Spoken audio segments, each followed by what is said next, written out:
G'day runners, welcome to Running Alive. In this video I'm going to take you through the steps to rehabbing the Achilles tendon. In particular, insertional Achilles tendinopathy. Now one of the problems with the Achilles tendon is that as you get older, it can get a lot weaker and running alone will not do the strengthening work. Now, once you start getting over 40 years old, if you've been running for a long time, the chances of having an Achilles problem is actually pretty high. In my case, what's made it harder is that it's an insertional Achilles tendinopathy. That means it's where the Achilles joins my heel.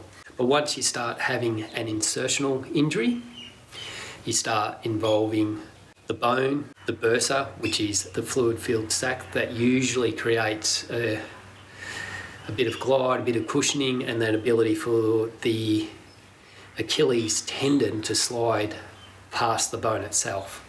When that becomes inflamed, as it has, you end up with bursitis, and what is meant to protect the Achilles now actually becomes an issue in itself and will cause further damage.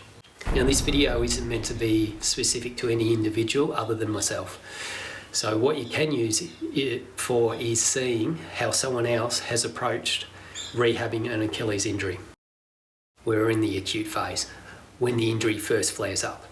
So the most important part here is don't cause further injury. So right at the start, I stopped running, I took the load off it, avoided stretching the Achilles, kept it elevated, used a fair bit of icing, so 15 to 20 minutes on about every 2 hours, and 2 days worth of some oral anti-inflammatories. Tendon injuries require loading to get better. So 2 key points in strengthening the tendon: apply load to strengthen the tendon, and don't cause anything that aggravates injury. So for an insertional injury, one of the biggest problems is when you stretch it, you actually pull the tendon across and it presses up against the bursa much tighter. So any stretching that we usually do for sorting out our calves will aggravate the injury. One of the other issues is doing any heel or calf exercises where you're dropping down below level or a flat surface, so elevating your toes up on a step and dropping down below will actually stretch that tendon as well. Limiting movement, not stretching the tendon itself, but applying load.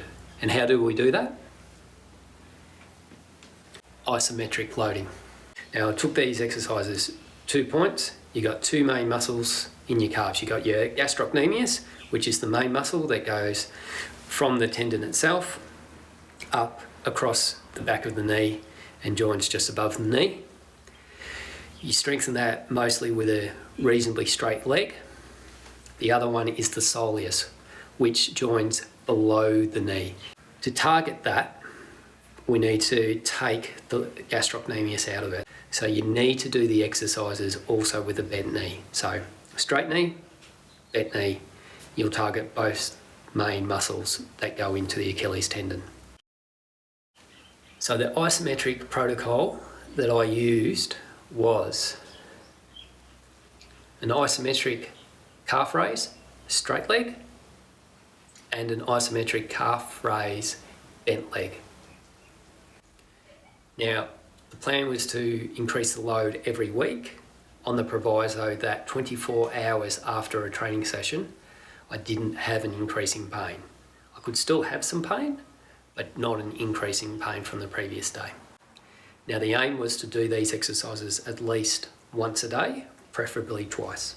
So the loading initially was 5 times 30 seconds with 30 to 60 seconds in between. Do that for a week, then increase that to 5 times 1 minute with 30 to 60 seconds break. After that, 3 times 2 minutes with 30 to 60 seconds in between, finally ending on 1 times 5 minutes. Now after the isometrics, we moved on to the next bridging where you start introducing some movement. So I kept the isometric training going, but this time the training session started with some actual movement of full calf raises, both straight leg and bent leg. So these was straight legged calf raise, body weight, bent legged calf raise, body weight. Now the aim was to do 3 sets of starting at 10 reps and building that up to 20 reps for each exercise, with again about 30 to 60 seconds in between. Now with this movement, the aim was to get it done almost every day. I was happy with 5 days a week, dotted around each week. So maybe 3 days on, 1 day off, 2 days on, 3rd day off, start again, increase the load. And on to the section where I am now is proper loading of the Achilles. Now this is still just pure strength based. There's a lot more to come afterwards, but this is where I'm at now. Right now is adding load above and beyond body weight. So what I'll be doing is I'll be adding weight to the exercises. So calf raises, straight leg, seated calf raises. Start with 2 legs, using a barbell across the shoulders. For the seated, barbell across the legs. Once I get up to the equivalent of body weight being added to those loads, I'll move to single leg exercises. And again, I'll aim to add at least my body weight to the exercises for single leg. Once I've reached that level, I'll be ready to add the next level of loading. Of course, the strengthening of the tendon doesn't work in isolation from everything else. I'm a runner, I train for running. So what I do in running will affect my tendons.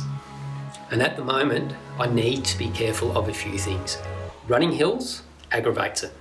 Also fast running, sprints, strides, at this stage, Achilles just is not ready for it. So at the moment, they don't feature in my training program. So right now, most of my running is very easy. There's a lid on the speed, there's a lid on how far I'm running. There's long distances or very fast running aggravate it. So at the moment, I'm running in a point where I do not end up too sore 24 hours after a session. Once I can hit my body weight in the single leg exercises, then I'll be ready to add some more explosive work. Once the explosive work has reached a certain level, I'll be moving on to some reactive work.